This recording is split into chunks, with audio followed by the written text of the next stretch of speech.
Hi, my name is Bronwyn and I'm an educational leader here at Genius. I have a background in psychology and then in education. So my undergrad was actually a BA Law in psychology, went into my honours in psychology and then really fell in love with the education space. So decided to pursue a postgraduate certificate in education, specialising in SP and FET English. And then I was looking for jobs that really combined my love for education and psychology, and fortunately came across Genius. So after completing my PGCE, I actually went and taught at a high school for a year and a half. And I really enjoyed working with the students, obviously, and building that connection. But in the same breath, it felt like I wasn't able to have as much of a personal touch as I would have liked.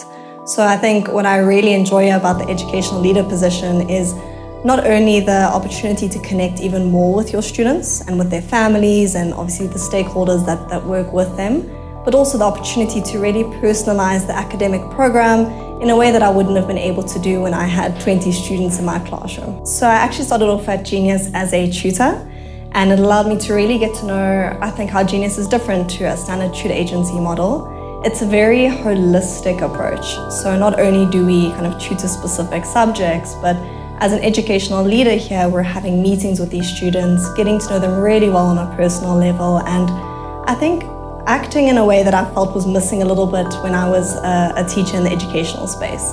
In other words, I get the opportunity at Genius to holistically look at the student, get to know them personally, work with their parents, work with their psychologists and their speech therapists, and work with the tutors to ensure that we're giving kind of a personalized approach. So the reason I think having an educational background could benefit you as an educational leader at Genius is ultimately, obviously, we're an educational company. So if you have a background in education, be it a BEd or a PGCE, and you just have some kind of interest in the educational field, I think it can really benefit you to look at the educational leadership position.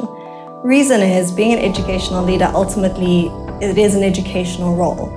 So I've been able to use a lot of the kind of background knowledge I've learned at university in a much more practical way in the office. And yet I feel like I'm not so confined as I would be sometimes in the teaching space.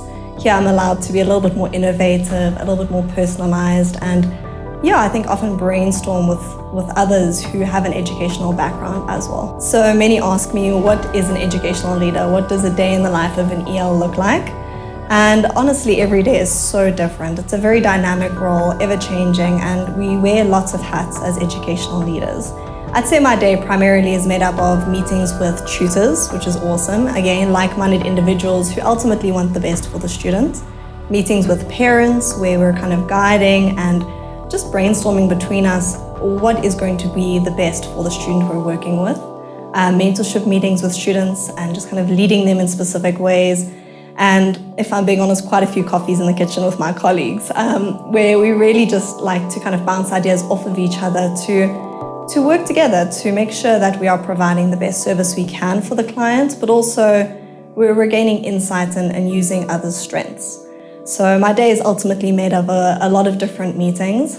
Some of my favorite meetings I would also include are meetings with other teachers, meetings with psychologists, heads of department, heads of academics, others in the educational space who not only help me kind of grow my own knowledge, but who I can work with around a student and ensure that we are giving the student the best opportunity to succeed that we can. And then another big part of the role is leading these educational assessments. So that's when the student first comes into the office with their parents. We have an opportunity to just really get to know them as well as we can, both academically and personally.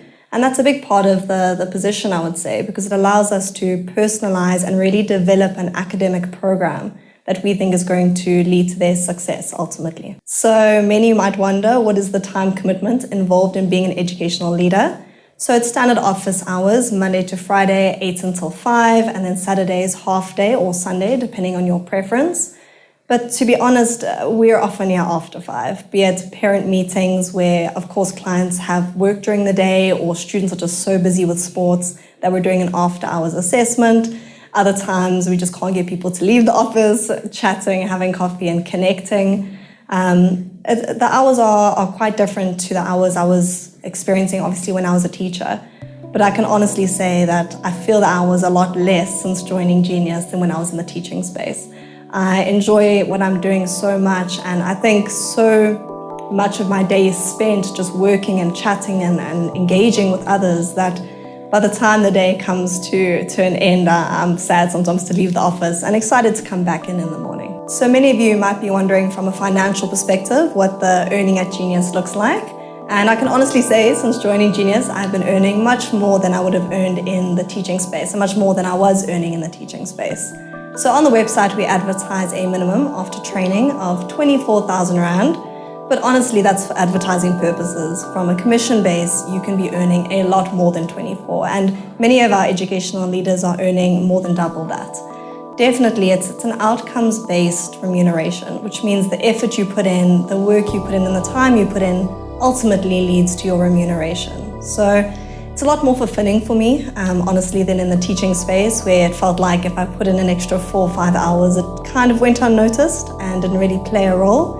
Whereas now, really, every minute counts, every hour matters, and yeah, I feel like I'm earning what I should be earning in comparison to my efforts. So if you're currently in the teaching space, or you have a background in education and you're wondering, why should I consider Genius? This is quite a different kind of company and maybe different than the plan you had out for yourself.